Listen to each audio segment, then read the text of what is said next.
And we're off. Awards season is officially underway. The first major awards nominations have been announced today. We're recording on Monday, the 9th of December, and that is the Golden Globe Awards. I watched it in my lunchtime, Mary. Did you?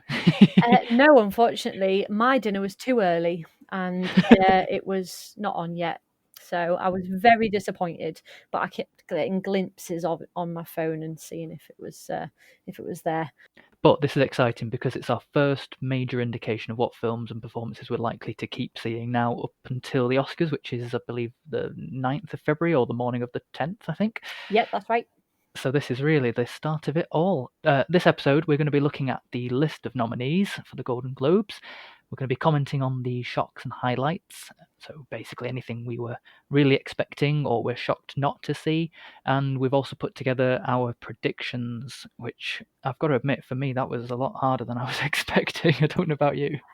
For me, I feel like the first 3 or 4 of every category was fine. It's that last one because there's so many other ones that it could be, and you're trying to narrow it down to that last place. Yeah. That was what I found really difficult because in some places there was like 4 other choices. It's like, how do you narrow it down to that one that it might be? And both of the acting categories have been huge this year. There's so many potentials, even more so, I think, than the last few years. Yeah, it really is looking like an exciting year, and there's definitely some shocks, I think, in here. Mm. Good and bad, I think. We're not going to do any news this week because we want to react as live as we can. But next week, we're going to react to a few trailers that have come out in this week. So we're going to look at the new James Bond film, No Time to Die. Wonder Woman 1984 has had a new trailer. The sort of sequel slash Remake. reboot of Ghostbusters, which has now been called Ghostbusters Afterlife. A little bit of a cliche title. And Mulan got a second trailer this week as well. So we're going to talk about them next time. So keep your ears and eyes peeled for that. But we want to jump straight in and talk about these nominations. These are fresh off the press. And shall we dive straight in? We've got a couple of categories that aren't as important. The Golden Globes don't cover a lot of technical awards, so we're going to do those ones first, I believe. Yeah. And should we jump straight in? We're going to go with Best Original Song. Yes.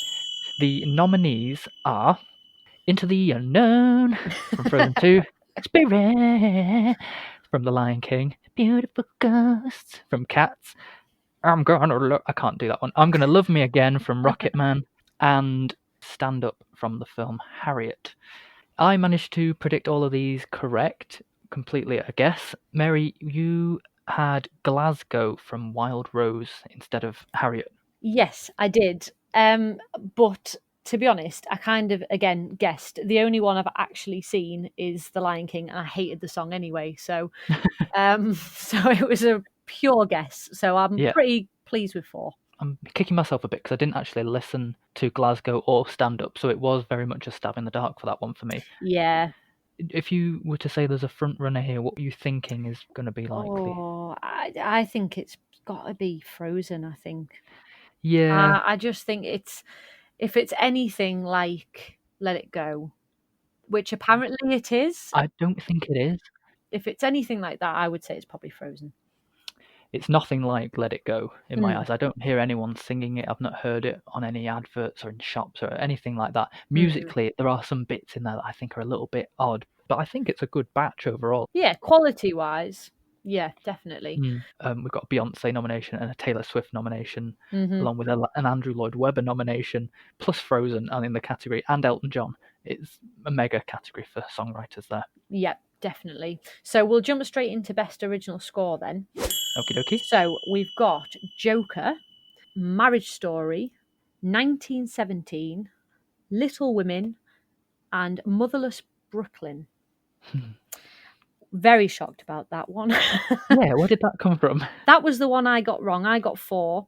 I put Star Wars The Rise of Skywalker. I just thought that maybe the fact that it was the last one and John Williams is like 90 something, that he may have the edge on that, but obviously not. But I would never have guessed Motherless Brooklyn. Yeah. I think one thing's interesting, especially in this category, is that it's one thing to have seen the film, but it's another thing to have heard the film. Yes, exactly. So it's very hard to sort of, when you haven't seen some of them yet, yeah, to pick what you think is going to be in there. I put in Jojo Rabbit I think I must have just been influenced by articles that I was seeing. Mm-hmm. But Motherless Brooklyn, I didn't even suspect that as being a No, contender. I think that was a big shock for everybody, actually. I don't think anybody would have predicted that. Nobody I looked at predicted that at all. I've only seen the one film out of the category so far, and that's Joker. But I have to say, it really sticks with me. Yeah. Not the actual tune itself. I can't remember the tune. I just remember the music being very impactful. Yeah, it was unsettling, I think. So I think, there's a opportunity there.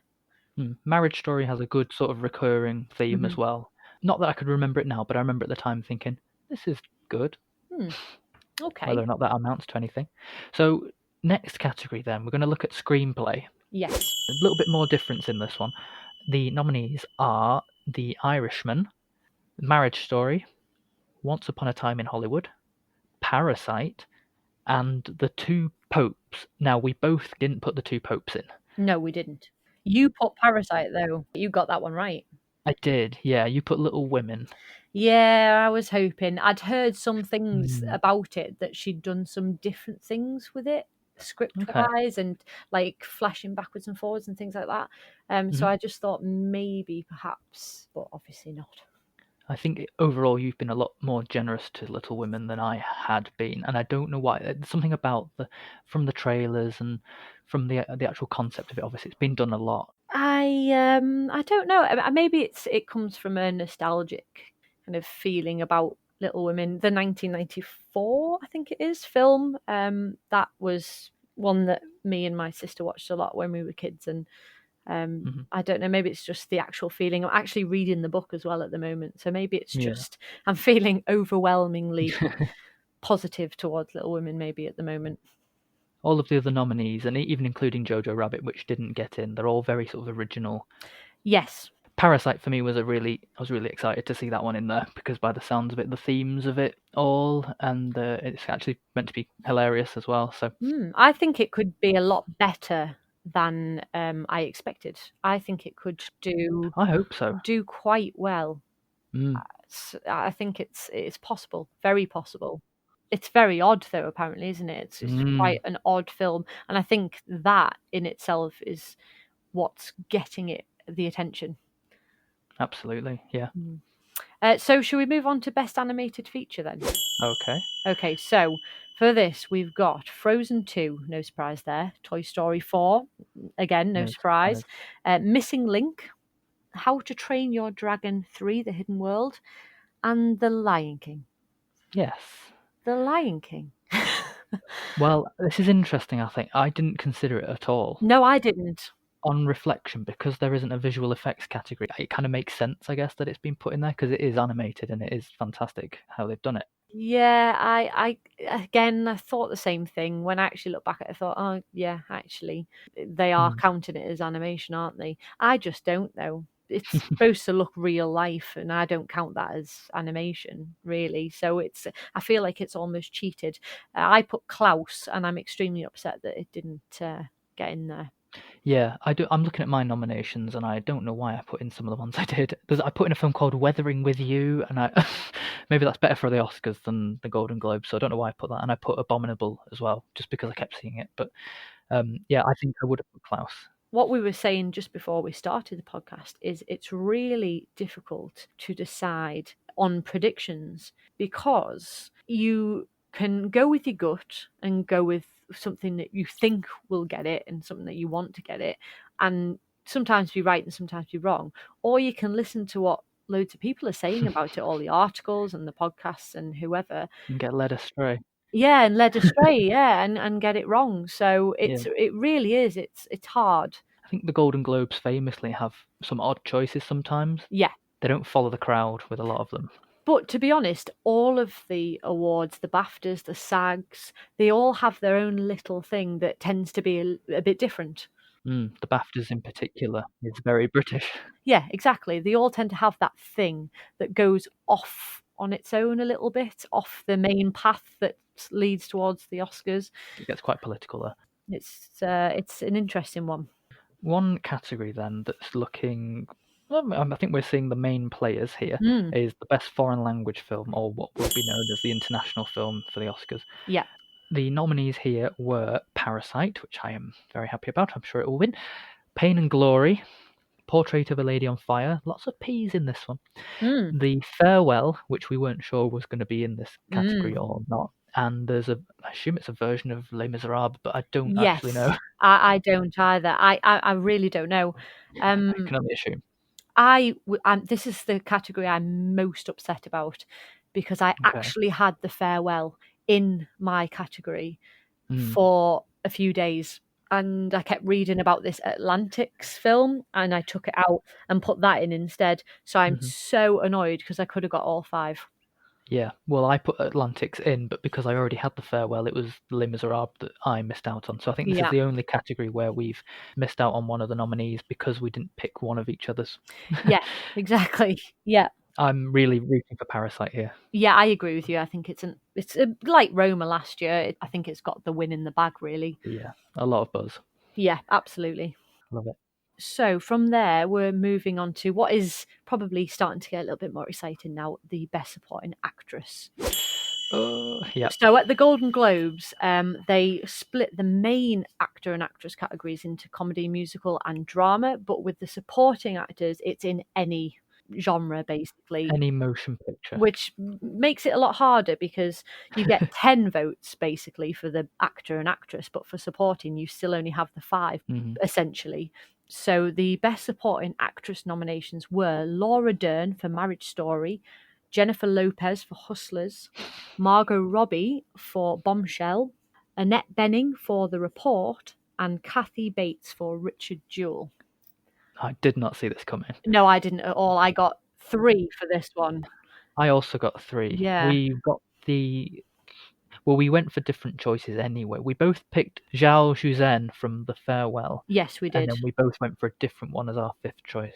I went for Scarlett Johansson in Jojo Rabbit, and you picked Florence Pugh for Little Women. Yes. Now, the Critics' Choice actually nominated Scarlett Johansson in Jojo Rabbit. So I can see why you went for that. And Florence Pugh, I can't remember if she was there for the Critics' Choice. I can't remember. But no, I can't remember. But I have heard that there's some differences being done with her character. Of all the supporting roles, they're saying that she's kind of the standout there. We haven't seen it, obviously, so we don't. And I don't even know the story, so I don't know who she's playing. She's playing Amy, the youngest. Okay. Who's probably apart from Joe, she's probably the most outgoing. So it's an interesting part, and if they've done different things with it, it'll be interesting to see what they've done. So I'm a little bit upset that she hasn't made it. However, Annette Bening and Kathy Bates are both very good actresses, so you can't really, great actresses. Yeah. Be upset about that. I can't wait to see The Report. In a roundabout way, I'm glad that they're nominated, because these will be the only nominations for The Report and for Richard Jewell. So yeah, probably it makes an excuse to go and see those ones, if that makes sense. Yeah, it's getting the name out there of the film, isn't it? Giving it a little bit more buzz. I have already seen The Report, and Annette Bening's fine, I think, in it. She's good, but I wasn't really focusing on her. The story itself is a bit more. Yeah. You want to watch that rather than watch the performances. Yeah, Kathy Bates never does a bad role, I don't think, though. So that's going to be interesting to see. Whether it's worthy is another question, but I've never seen her do a wrong turn, really. So that'll be good to see. Apart from when she stole the Oscar from Julia Roberts. We won't talk about that. Okay, so let's jump then into the Best Supporting Actor category. A little bit more what we were expecting here. Yes, 5 out of 5. I went a bit risky on one of them, but yes, you did. I did have it in there, though. I did have it in there at one point. So we've got Tom Hanks for A Beautiful Day in the Neighborhood, both Al Pacino and Joe Pesci from The Irishman, both which I think were actually very well deserved, Brad Pitt from Once Upon a Time in Hollywood, and the last nominee is Anthony Hopkins in The Two Popes. I personally put Willem Dafoe for The Lighthouse, knowing that it would probably be the only nomination for The Lighthouse, which it isn't, because it didn't get nominated. So I had him in, and I took him out last minute for Anthony Hopkins. I think their performances, both him and Robert Pattinson, just look fascinating. There's something weird about the style of what they did. I'm so intrigued to see it. I think Willem Dafoe was a lot of people's backup. He was their number 6. So it could have gone that way. or it couldn't. But that's not to say he won't turn up at the Oscars, because he's turned up both times. Yeah, he was in at Eternity's Gate. He was in the Florida Project. Yeah. In leading and supporting. So it depends how the Academy view the film, really. They may well put him in there. I don't think they will. Okay. I think we'll see a lot more of The Lighthouse, maybe not so much of the actors. Yeah, I think this 5 could possibly be the 5 in every award show. There's something about the two popes at the moment. I'm not 100% where I sit with it, really. It has been mentioned quite a bit, actually. But at first it was that people hadn't seen it, and they were wondering how it was going to do, and then all of a sudden it came out and people were talking about it, and not in a big way, though. Not that, oh my God, wow. Yeah. It's a dark horse, I think. It's just getting in there. People are talking about it and the performances, and so I'm not surprised to see it there. And I mean, Jonathan Pryce and Anthony Hopkins are both amazing actors, so it's not a surprise that people are turning their heads at it. Yeah, sort of more veteran actors as well. Exactly. As with sort of, you could say Tom Hanks, Al Pacino, Joe Pesci, even Brad Pitt. You could say he's turning into a bit of a veteran actor. Absolutely. A bit of a career sort of revival. Yeah. Maybe we're seeing he was in Ad Astra as well. So the next category is Best Actress in Musical or Comedy. So for this one, we have Awkwafina for The Farewell, Bernie Feldstein for Booksmart, Cate Blanchett for Where'd You Go, Bernadette, Anna de Armas for Knives Out, and Emma Thompson for Late Night. So I got 3 out of the 5 here. One, I got Emma Thompson wrong. I put Caitlin Dever in for Booksmart. However, I'm really pleased that Emma Thompson's there. I haven't seen Late Night yet, but it's so high on my list. I love Emma Thompson, so I'm really pleased to see her there. And I did originally have Constance Wu for Hustlers, but Cate Blanchett's in there, and I love Cate Blanchett as well. So I'm not upset by this category at all, really. I'm quite happy with it. I haven't seen Where'd You Go, Bernadette. I also put Constance Wu for Hustlers, but I imagine watching Cate Blanchett is going to be more memorable, I think. I think Cate Blanchett just is, though, isn't she? She just pulls out the bag every time, doesn't she? Absolutely. In terms of Late Night, I haven't seen it either, but I'm not expecting to enjoy it very much. I think it looks a little bit cheap, and a little bit Devil Wears Prada, like a rip-off of Devil Wears Prada. I'm looking forward to seeing it, and I think it'll be good fun, but I think this will be the last time we see it. I don't know if it will make it anywhere else. So I'm pleased that Emma Thompson's being recognised for it, because I can't see the other awards bodies going for it at all, really. There was 2 actresses from Booksmart this year, so obviously Beanie Feldstein got. She made it, yeah. She's Jonah Hill's sister or something like that. She is, yes, she is. And if you actually look at the pictures of them, they do look very similar, actually. Yeah. They're very similar. And obviously Caitlin Dever from the same film. There was a lot of talk of whether they were going to be nominated together. I opted to say no, because I think Caitlin Dever was a lot more forgettable than Beanie Feldstein. Again, though, I think she was probably everybody's number 6. Yeah. She seemed to be on the articles that I read. She was mentioned quite a bit as a possibility. I saw a few people saying Charlize Theron for Long Shot. It could have been a long shot. Yeah, exactly. It was her or Emma Thompson. I thought they're going to be the ones that sneak in for the films that weren't necessarily huge critical acclaim films. Yeah. Really easy category next. This is Best Actor in a Musical or Comedy. We both got all 5 correct, and I think they are pretty solid choices. Yeah. We've got Daniel Craig for Knives Out, which has really gone places, hasn't it? I don't like Daniel Craig, really, and I loved him in this. I absolutely thought he knocked out of the park. It was brilliant. Okay. So it changed my mind on him a little bit. We've also got Leonardo DiCaprio for Once Upon a Time in Hollywood.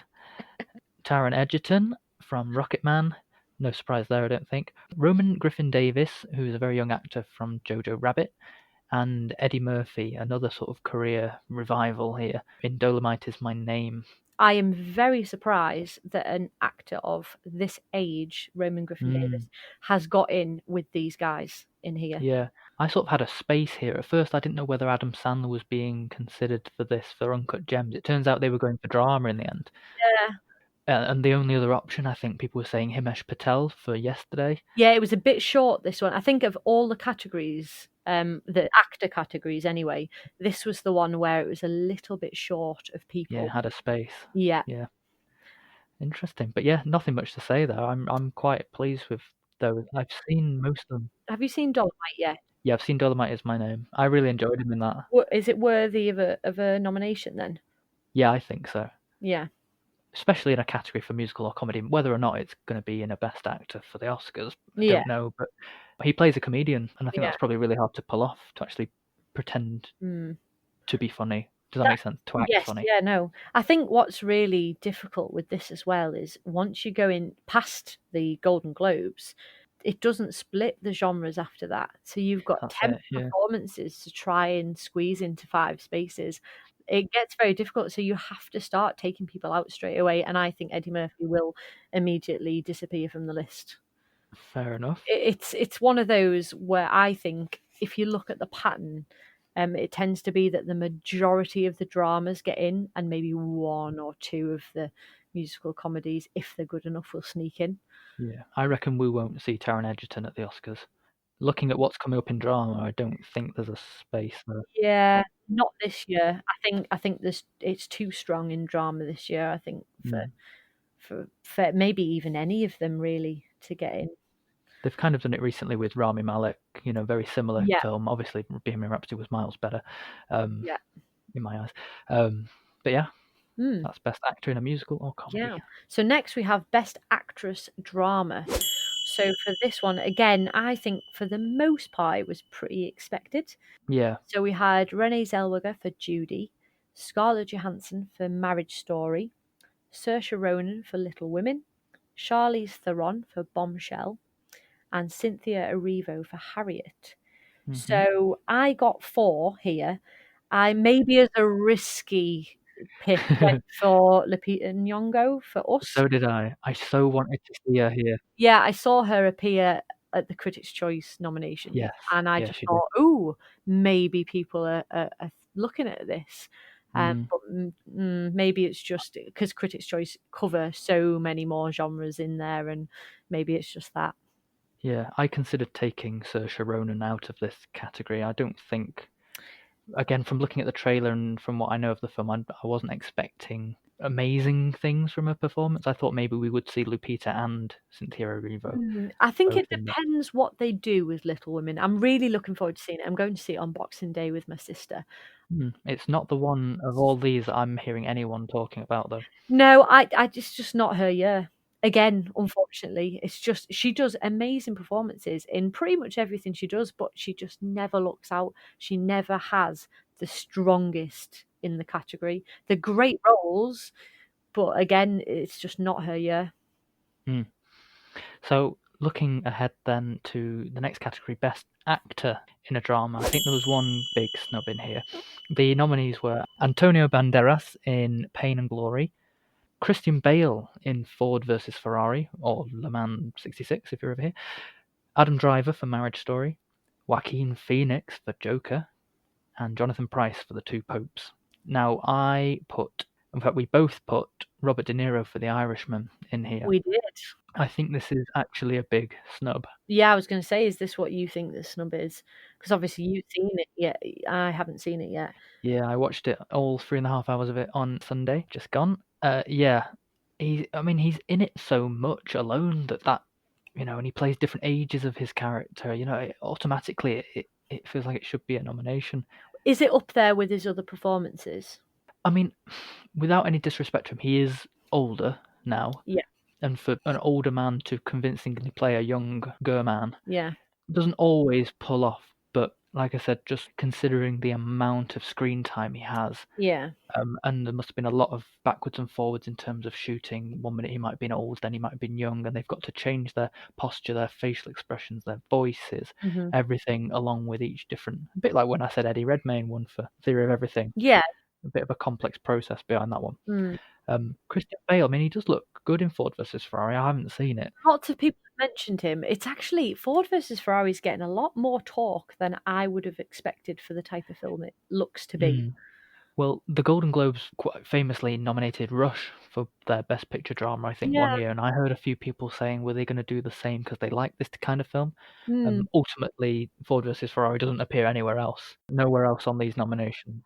Might have one question for you about this. Adam Driver. Yeah. How good is he? I think he's better than Scarlett Johansson in that film. Right. He has one or two moments that will take you so by surprise, and you sort of go, wow, if he was going to win, he would win on this scene and this scene. Yeah. Could he take on Joaquin Phoenix, though? Personally, no. Right. I don't think so, and I think it leads into a point I want to make later about the direction of the film itself. So personally for me, I think he was good, solid, mostly, but only because of, if he hadn't have had two very standout moments, which could be seen as a little bit out of character because they sort of come out of the blue. Yeah. Without those, I don't think he was much of a competitor. But looking at the rest of the list, I imagine he still has the shoe in over Jonathan Pryce, Antonio Banderas, and Christian Bale. Right. Okay. All right then. So we'll move on to Best Director then. Again, mostly what I expected to see. One surprise for me. So the nominated directors were Martin Scorsese for The Irishman, Sam Mendes for 1917, Todd Phillips for The Joker, Yay! Bong Joon-ho for Parasite, Yay! and Quentin Tarantino for Once Upon a Time in Hollywood. So I got one wrong, and that was that I put Noah Baumbach in for Marriage Story, and Todd Phillips got it instead for Joker. Massively surprised by this. Yes, though I said this to you actually, that I would have put Todd Phillips in personally. Yeah, because I think it was a fantastic piece of directing. Marriage Story for me, I didn't want to tell you too much after I'd seen it because I didn't want you to be going in looking for the things that I said I'd seen. Yeah. Personally, I thought there were some odd, quite strange artistic and directorial choices in that film that kind of took me out of the film. So do you think that might have took him out of the category then? I'm not sure. I don't know if it's just something that I've seen or whether it was, it might have been intended to be sort of a bit of an artsy film in a way, but it's such a real topic that to put in these sort of quirky characteristics, I guess, to me was a little bit jarring. And I think it did rub off on the performances as well. Yeah. The whole thing's very stagey. Right. It feels more like you're watching a play, which I don't know if it was deliberate because the characters work in the theatre. Yeah. And it came across a little bit pretentious, and it didn't need to be because I wanted the topic to feel really real and not like it was being forced. Maybe it's a bit pretentious because he's writing about himself. Yeah. Possibly. Obviously, that might not be the case, but... But putting aside a few of his choices, it is a really solid film. But I think Joker, the idea of having to take this film in a direction, nailed it. And I'm really pleased to see Todd Phillips here for that. I think this is an extremely hard category to call. I love this category. I think this is really hard. I mean, especially, I think there's three maybe standouts.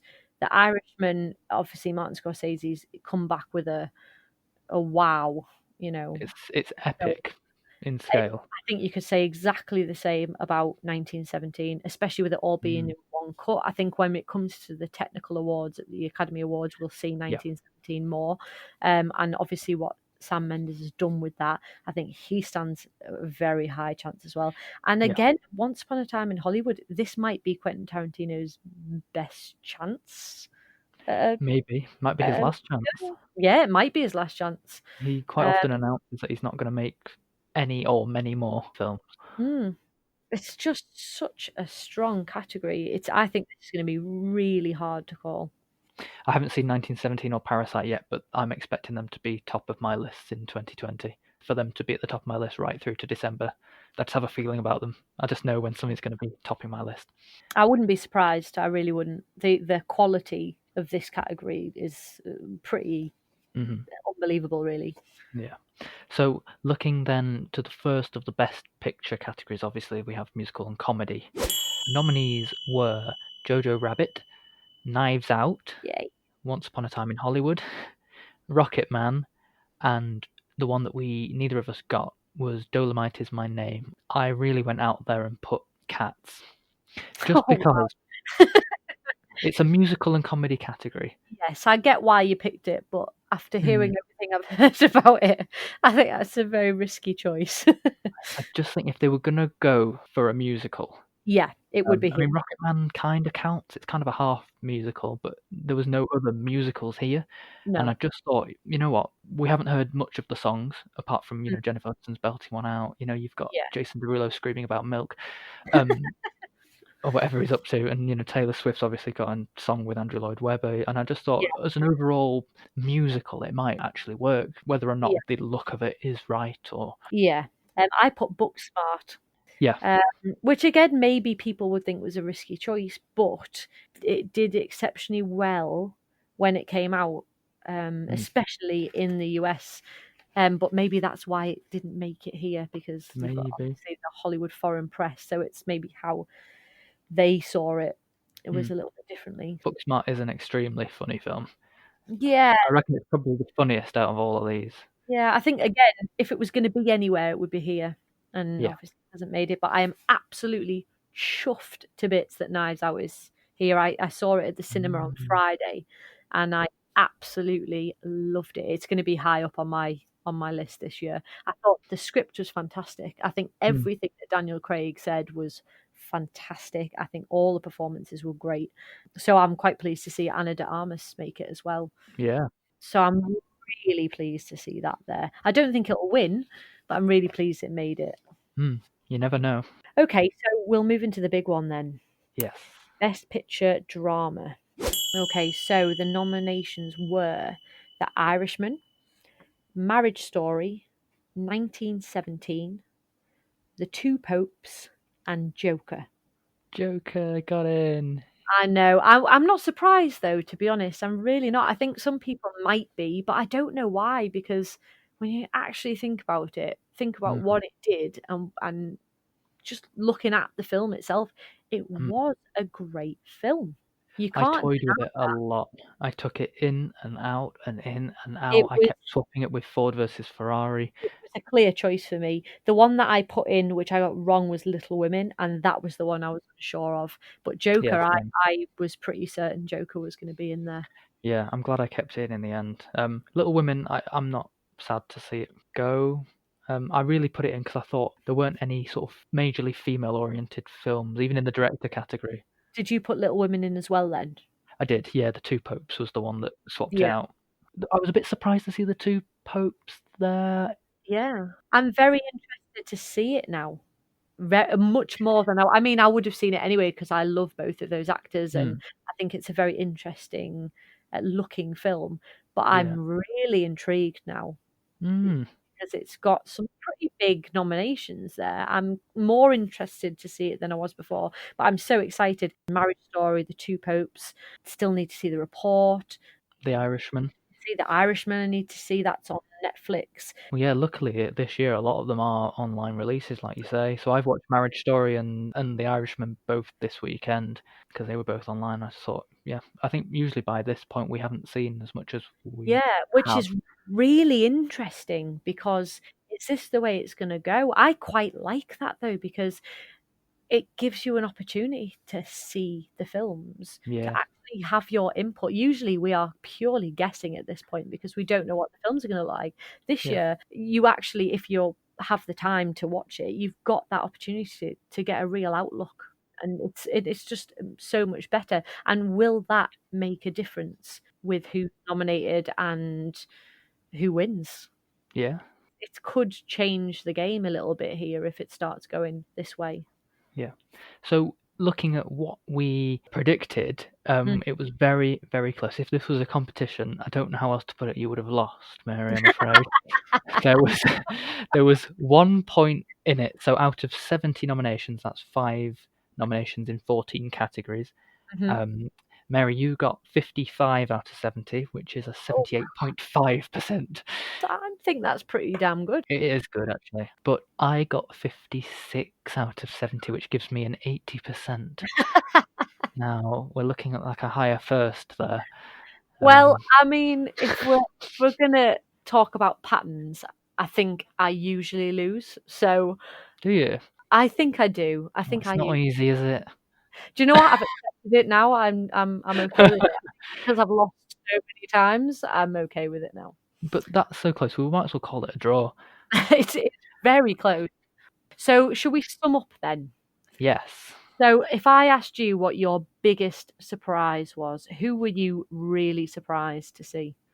I'm surprised to see this person/film because I just, for some bizarre reason, just hadn't considered. I'd ruled it out in my head, and I don't know why. And I'm so glad it's there because now I see Marriage Story. It's Todd Phillips for directing Joker. Yep, I would say exactly the same. I don't think he's got a lot of the conversation. Like, obviously, it's all about Joaquin Phoenix and Joker. Yeah. Someone had to put that all together. Well, like I said before, personally, if you'd asked me, I would have put him in there. But he was getting no talk. Nobody's talking about him for the film. It's all about Joaquin Phoenix and the controversy of the film. That has been a lot of the talk. Todd Phillips hasn't really come into it. In fact, a lot of people have been, if anything, quite negative about him. So I was really surprised, but quite pleased to see that he actually made it, which makes me think, will he make it in? Yeah, I reckon we won't see him for the Oscars, at least. Maybe not. I think Marriage Story is going to be quite a prolific. Yeah, a bigger contender. Yeah. Down the line. I think so. So our biggest snub then, the film or performance that you are devastated to see that isn't here. Klaus. I really wanted Klaus. Klaus. So upset. I honestly, I've watched that film 3 times now in the space of like. Have you? Yes, I have. Yeah. Wow. One of those times was going to sleep to it, so maybe that doesn't really count. But I'm going to count it anyway. Okay. I just think the premise is brilliant, and the style, the animated style of the film is it's beautiful. It's absolutely beautiful. And I'm really, really upset that The Lion King made it in. I'm not saying The Lion King's not well, I am actually. I hate. Don't you lie. Visually, The Lion King is stunning. It absolutely is. It's stunning. But there's more to be considered, isn't there? Yeah, it's supposed to be realistic. They're going for realism, and that just doesn't count in animated for me. It just doesn't. So I'm very upset that Klaus didn't make it. What about you? I think I have different tiers of snub here. I think maybe the biggest snub that I was not expecting at all was Robert De Niro for The Irishman. I just thought that was very odd. And I get Christian Bale was probably the next one out, but if anything, I thought he would have replaced Antonio or Jonathan Pryce. Yeah. So that, I think that's maybe objectively the biggest snub. I'm obviously devastated to not see Lupita Nyong'o here. I really wanted this to happen. I really wanted her to get in and to win. She was fabulous. It's so good. Yeah, really, really complex performance there. Playing 2 characters. It's a real shame. Yeah. Because if you actually look at it, I know it's a horror film, but if you actually look at the performance, it is really good. Yeah, every aspect of that film, Us, is layered. From performances to themes to just everything. Everything's got this dual focus. I actually think it's a better film than Get Out. I do too. It's the one I would rewatch. Yeah, and thematically, and how he's made the film, and there's, like you say, there's so many layers in there. So I'm surprised that it's not being talked about more, and yet Get Out won like the Oscar for screenplay and things like that. I'm really surprised. It's not one I can understand. I'll be honest. I don't get it at all, really. The only other person that I'm slightly miffed to not see at all, but I get why they're not here, is Shia LaBeouf. He had the film Honey Boy this year. He had the Peanut Butter Falcon. I think both. I haven't seen Honey Boy just yet, and it's not playing at the cinema near me. Yeah, I think 2 really strong performances. I think he's sort of making a bit of a move now towards being a more serious and mature actor, and I think from what I've seen so far, he's doing a great job. So to not see Lupita and Shia LaBeouf here, Yeah, but I think Robert De Niro's the big snub. I don't think there's anybody that I wanted to see that isn't here really in terms of people. I'm not upset by anyone, not off the top of my head anyway. I can't think of anybody that I'm like, oh my God, why are they not here? Klaus. Just Klaus, yeah. Klaus. Klaus. On the whole, I think it is a really good lineup. Yeah. We've got a lot of variety there actually as well. Yeah. This year for me, I mean, the last, God, I'm probably going to go last 5 years or so. The collection of films, the ones that are repeated and you see them, all the way through the award season, have just not been a strong draw for me personally. They're not films that I would go back to. There's very, very few. Spotlight, one that I've watched quite a few times. I really enjoyed that one. That stands out. But we're going back all the way to, I think, was it 2014? The Theory of Everything and The Imitation Game. That year I loved. I thought there was so many films in there that I really enjoyed. This year I really do think, I haven't seen the films yet, but I'm actually really excited to see the films, which I haven't been for probably the last 5 years. This is a really good batch. Now, it's funny you say 2014 because we usually recommend a film, and I have picked one from that year. Oh, it's like you knew. I know. So I've picked a film that in the Golden Globes that year, it actually won the Best Picture Drama. It didn't go on to win the Oscar. At the Golden Globes, it also won Director for Richard Linklater. It won Supporting Actress for Patricia Arquette. Was nominated for Screenplay and was nominated for Supporting Actor for Ethan Hawke. And that's Boyhood, and it's fascinating, I think. It was filmed over 12 years, and they met up for a couple of weeks every year and filmed a little bit extra, and then you watch almost in, I say real time, but it's crazy to watch it. Yeah, I love films that are kind of like a bit of a risky experiment. This one paid off, definitely. Yeah, watching it back, I think it's not as impactful as the first time you watch it, but I just remember thinking, God, what a great idea. And it's almost documentary. Yeah, oh, it is. You believe that they're real people because you are watching them literally grow up. There's something just sort of fascinating and really unique about that. So Boyhood is my recommendation of this week. That is a very good recommendation. Well, mine is probably going to be no surprise because I've already raved about it 3 times, and that is Knives Out. It's still out at the cinema, so you can go and see it. It was just so much fun. It was so much fun. The script was fantastic. Every actor in it was really good. There wasn't a bum note in it. I think everyone performed so well. Christopher Plummer actually was quite a standout for me. There was just one scene. He didn't say anything. It was just a look. And I just thought, wow, that's good acting. That I was really good.